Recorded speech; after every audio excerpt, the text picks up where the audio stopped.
InsurTech, fonds d'investissement également assureurs, sont à la siège de Région pour la première fois, une grande table ronde qui les réunit pour pouvoir révolutionner le modèle traditionnel de l'assurance et réinventer ses métiers. Avec nous, l'un des acteurs majeurs de cette journée, Jean-Charles Welch, vous êtes cofondateur de Cover. Bonjour. Bonjour. Merci beaucoup de passer nous voir pour nous rappeler un petit peu votre mission sur cette journée et surtout nous faire un point sur Cover. Qui êtes-vous? Quels sont les chiffres clés de cette entreprise? Merci. Alors, Cover, on est une InsurTech belge lancée par Quentin Coleman et moi-même. Ce qu'on offre, c'est l'assurance as a service. Qu'est-ce que ça veut dire? C'est qu'on offre la possibilité à n'importe qui de vendre de l'assurance en moins de 5 minutes. Alors, comment est-ce qu'on fait ça? C'est que c'est de l'assurance par Open API.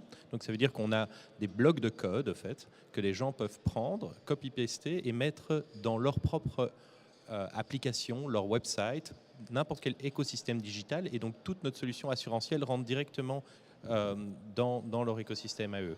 En plus de ça, on offre toute la solution assurantielle qu'on fait chez nous. Ça veut dire qu'on crée le produit, on met un prix dessus et on va chercher le porteur de risque qui chez Cover est la Lloyd's of London ou Munich Re Digital Partners. Et donc, c'est vraiment de l'assurance, comme on appelle ça, plug and play. Vous prenez et en produit blanc, donc vous mettez votre branding dessus, vous commencez à vendre de l'assurance en quelques minutes.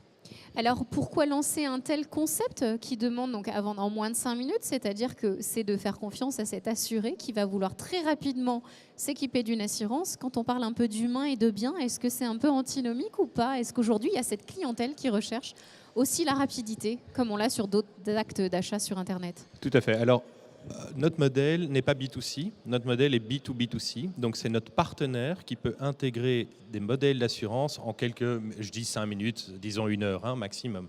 Mais le client final, à ce moment-là, est en fait le client de notre partenaire derrière. Donc, c'est notre partenaire qui distribue.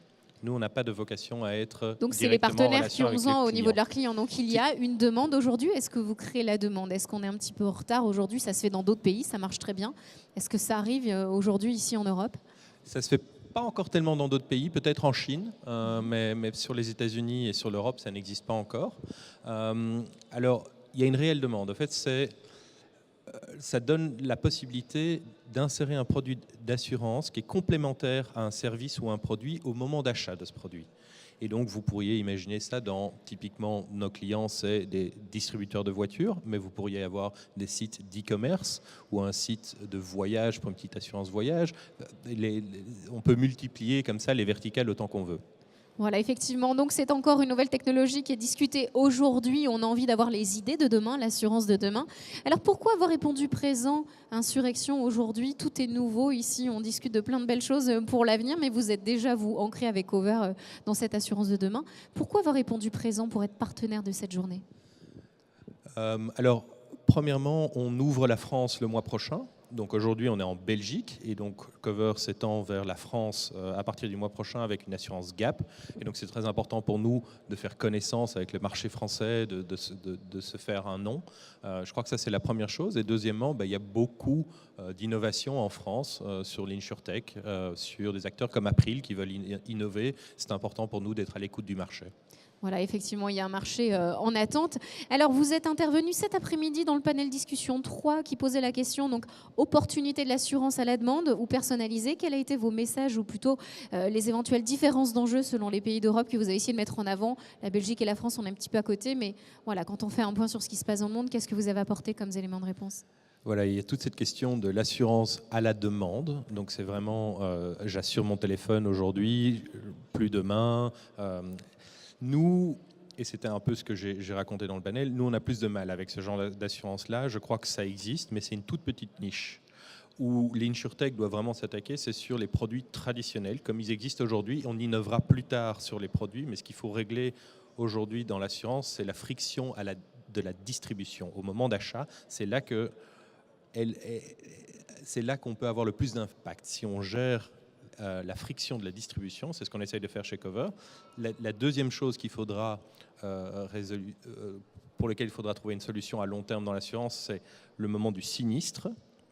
Et donc, il y a d'abord qui engage aussi de l'humain et Tout voilà, à fait. de la Donc, vraie il y a relation d'abord la client. friction dans la distribution à régler, Ouais. puis les sinistres.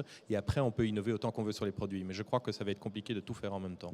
Et les mots-clés que vous avez délivrés aussi, quelles sont la valeur ajoutée de Cover? Pourquoi faire confiance à votre équipe plutôt qu'une autre?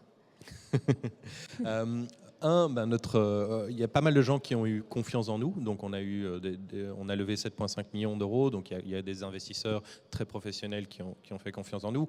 On est la première insurtech mondiale à être cover holder de la Lloyd's of London. Donc, la Lloyd's nous a fait confiance également. On est avec Munich Re. Il y a max une dizaine de startups mondiales qui travaillent avec eux. Donc, on a réussi à fédérer pas mal de personnes pour l'instant. Et on fédère pas mal de clients aussi, donc ça avance. Effectivement, et en tout cas, bienvenue en France sur ce marché qui vous attend. Jean-Charles Verge, merci d'être venu sur ce plateau. Et très belle journée InsurTech. Merci. Merci à vous.